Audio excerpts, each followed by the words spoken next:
Welcome to my birthday vlog.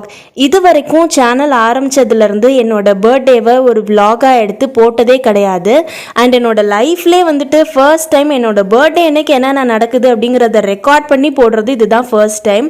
அதனாலே கொஞ்சம் எக்ஸைட்டடாக இருந்தது. முன்னாடி நாள் நைட்டே வந்துட்டு அம்மா கோன் வைடா அப்படின்னு சொல்லிக்கிட்டே இருந்தாங்க. அது வந்துட்டு அந்த தீபாவளிக்கு வாங்கிடுவோமா கோனு. ஸோ அதுக்கு அடுத்தே எனக்கு பர்த்டே வரதுனால அந்த மீதமாக இருந்த கோனை வந்துட்டு நான் எப்போவுமே பர்த்டேக்கு வந்து வச்சுக்குவேன்.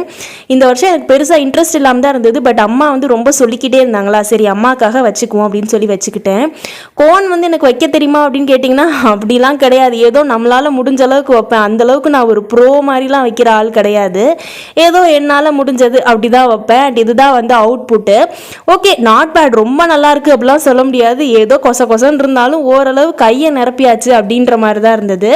மார்னிங் எந்திரிச்சு வந்து கையெல்லாம் நல்லா வாஷ் பண்ணதுக்கப்புறம் ஒரு மைல்டான ஆரஞ்சில் தான் இருந்தது. நேரம் ஆக நல்லா டார்க் ரெட் ஆச்சு. அண்ட் காலையில் எந்திரிச்சதுமே குளிச்சுட்டு சாமியெல்லாம் கும்பிட்டாச்சு. சாமி கும்பிட்டோன்னே அம்மா வந்துட்டு கேக்லாம் வச்சுருக்கேன்டா உனக்கு கட் பண்ணலான்னு சொன்னாங்க. எனக்கு கேக் வாங்கிட்டு வந்ததே தெரியாது. ஆக்சுவலாக என்னோட ஒரு பர்த்டே கூட நான் கேக் கட் பண்ணதே கிடையாது. லாஸ்ட்டு நான் வந்து செகண்ட் ஸ்டாண்டர்ட் படிக்கும் போதோ என்னமோ நான் கட் பண்ணியிருக்கேன். அதுக்கப்புறம் நான் வந்து கேக்குன்னு ஒன்று வாங்கி என்னோட பர்த்டேக்கு நான் கட் பண்ணி செலிப்ரேட் பண்ணதே இல்லை. ரொம்ப வருஷம் கழிச்சு இப்போ தான் அந்த மாதிரி செலிப்ரேட் பண்ணுறேன். அண்ட் சொல்லி ஆகணும், கேக் கட் பண்ணுறதுல ஒரு தனி சந்தோஷம் கண்டிப்பாக இருக்க தான் செய்யுது. இவ்வளோ வயசானாலும் அந்த கேக் கட் பண்ணையில் எனக்கு வந்துட்டு நிஜமாவே ஜென்யூனாக ரொம்ப ஹாப்பியாக இருந்தது. அண்ட் கேக்லாம் கட் பண்ணிவிட்டு அப்படியே டேபிளில் வச்சுட்டு கோயில் கிளம்பியாச்சு. கோயில் கிளம்பி சாமி கும்பிட்டோம். நாங்கள் மாலை வாங்கி கடவுளுக்கு சாத்தினதுனால அவங்க வந்துட்டு எங்களுக்கு வந்து ஒரு மாலை கொடுத்துருந்தாங்க. ஆனால் அதை எங்கே வைக்கிறதுனே எங்களுக்கு தெரியல. சரி ஓகே, நிலக்கதவுலே அதை மாட்டி விட்டுறலாம் அப்படின்னு சொல்லிட்டு அதை அப்படியே எடுத்து அழகாக வந்து நிலக்கதவுல மாட்டியாச்சு. பார்க்குறதுக்கே வீடோட என்ட்ரன்ஸ் ரொம்ப அழகாக இருந்தது. மேபி அந்த மாலையோட பியூட்டியே அதுதான் போல். பார்க்குற அது எங்கெல்லாம் சாத்துறோமோ அந்த இடத்த அது ரொம்ப அழகாக்கிடுது. அண்ட் கேக் எல்லாத்தையும் வந்துட்டு குட்டி குட்டியாக பீஸ் போட்டு வச்சிடலாம், அப்படியே வைக்க முடியாது அப்படின்னு சொல்லிட்டு பீஸ் போட்டு வச்சாச்சு. யாராவது வந்தால் கொடுக்கலாம் அப்படின்னு சொல்லி தான் கட் பண்ணி வச்சோம். யாரும் வரல, அதனால நானே எல்லாத்தையும் சாப்பிட்டுட்டேன். மார்னிங் பிரேக்ஃபாஸ்ட்டுக்கு வந்து பார்த்தீங்க அப்படின்னா பூரி தான்.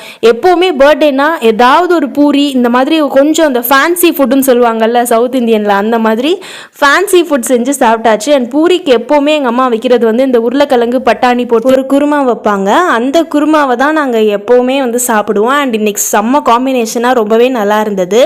ஆக்சுவலாக நீங்கள் ஆஃபீஸுக்கு வந்து ஃபுல் டே லீவ் போட்டுட்டேன். பட் இருந்தாலும் கொஞ்சம் ஃப்ரெண்ட்ஸ் கூட போய் டைம் ஸ்பெண்ட் பண்ணலாம் அப்படின்னு சொல்லிட்டு லஞ்ச் பாக்ஸுக்கு வந்துட்டு இது வரைக்கும் நான் வந்து ட்ரையே பண்ணாத, என் லைஃப்பில் வந்து ட்ரை பண்ணாத ஸ்வீட்ஸ் எல்லாம் வாங்கி பேக் பண்ணி கொண்டு போகலாம், அது ஒரு வீடியோவாகவும் போடலாம் அப்படின்னு சொல்லிட்டு தான் வாங்கியிருந்தேன். இந்த சாக்கோ கோனுன்னு ஒன்று இருந்தது. எப்போல்லாம் கடைக்கு போகிறேனோ இது அப்போல்லாம் வந்து என்னோட கண்ணை உறுத்திக்கிட்டே இருக்கும்.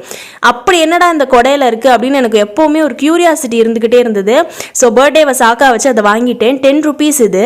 அண்ட் ஆக்சுவலாக டேஸ்ட் ரொம்பவே நல்லா இருந்தது. பட் இது கொஞ்சம் வின்டர் சீசன் அப்படிங்கிறதுனால அந்த பேக்கை பிரித்த உடனேயே லைட்டாக கொஞ்சம் வந்து இந்த ஊறி போயிடுச்சுன்னு சொல்லுவாங்கள்ல, பதத்து போயிடுச்சுன்னு சொல்லுவாங்கள்ல, அந்த மாதிரி கன்சிஸ்டன்சியில் தான் இருந்தது.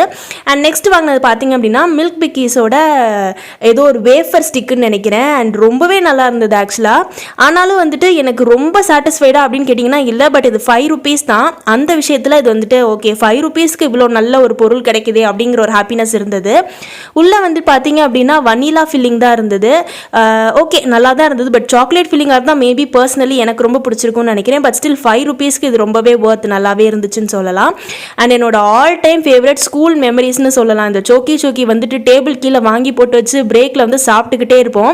முக்கியமாக கிளாஸ் நடத்திலே டீச்சருக்கு தெரியாமல் சாப்பிட்றது. நெக்ஸ்டாரோட ப்ரௌனிஸ் வந்து வாங்கி வச்சுக்கிட்டேன். அண்ட் ப்ரௌனிஸ்லேயே வந்து பார்த்தீங்க அப்படின்னா அந்த நெக்ஸ்டார் ப்ரௌனி எனக்கு ரொம்ப பிடிக்கும். ஒரு பேக் 10 rupees, அதில் வந்து 3 பீஸ் இருக்கும். அண்ட் கோகனட் பஞ்சுன்னு ஒன்று இருந்தது, 5 rupees தான். அப்படி என்னடா அதற்கு எப்போ கடைக்கு போனாலும் இது எனக்கு ஒரு கியூரியாசிட்டி. பட் ஸ்டில் நான் அதை வாங்கவே மாட்டேன். ஃபர்ஸ்ட் டைம் வாங்கியிருந்தேன். இந்த மாதிரி குட்டி குட்டியாக ஒரு 5 பாக்ஸஸ் இருந்தது உள்ள. அண்ட் அதோட டேஸ்ட் வந்து பார்த்தீங்கன்னா ரொம்பவே நல்லா இருந்தது. நான் எதிர்பார்க்கவே இல்லை பெருசாக என்ன இருக்க போகுது, தேங்காவாக இருக்க போகுது அப்படின்னு நினச்சேன். பட் ஜென்யூனாக என்னமோ அதில் ஒரு மாதிரி நல்லா தான் இருந்தது, பிசு பிசுன்னு இருந்தது. பட் ஸ்டில் ரொம்பவே நல்லா இருந்தது. அண்ட் ஃபர்ஸ்ட் டைம் சீஸ் பாக்ஸஸ்ன்னு ஒன்று இருந்தது சன்ஃபீஸில் கடையில். ஃபர்ஸ்ட் டைம் அப்போ தான் அதை நான் பார்த்தோன்னே தூக்கிட்டு வந்துட்டேன். என்ன தான் இருக்குது அப்படின்னு சொல்லிட்டு பார்க்கணுன்றதுக்காக. 5 rupees தான். ஒரே ஒரு பிஸ்கட் உள்ள நிறைய சீஸ் வந்து லோட் பண்ணி கொடுத்துருந்துருப்பாங்க. ஆக்சுவலாக செம்மையாக இருந்தது. நான் திரும்ப கடைக்கு போனால் அதை கண்டிப்பாக திரும்ப வாங்கி ட்ரை பண்ணுவேன். அண்ட் அந்த கோகோ பஞ்ச் ரொம்ப டேஸ்ட்டாக இருந்ததுனால நான் அதை வந்து பேக் பண்ணி ஃபுல்லாகவே எடுத்துக்கலாம், எதுக்கு ஒன்றை மட்டும் கொண்டு போகணும் அப்படின்னு சொல்லிட்டு ஃபுல்லாக பேக் பண்ணி எடுத்துக்கிட்டேன். அண்ட் இது வந்து நான் அடிக்கடி ட்ரை பண்ணியிருக்கேன். சிக்கி பார், அதாவது இந்த கொக்க மிட்டாய் அப்படின்னு சொல்லுவாங்க, 10 ருபீஸ்க்கு. செம்ம டேஸ்ட்டாக இருக்கும். கடல மிட்டாய் தான் சின்ன வயசில் என்னோட ஃபேவரட்டாக இருந்தது, பட் இப்போ கொக்க மிட்டாய் தான் எனக்கு ஃபேவரெட்டு. அதுக்கப்புறம் வந்துட்டு ஒரு சுகர் ஃப்ரீ மின்ட் ஒன்று எடுத்துக்கிட்டேன். இந்த வீடியோ பிடிச்சிருந்தா லைக் பண்ணிவிட்டு சேனலை சப்ஸ்கிரைப் பண்ணிக்கோங்க.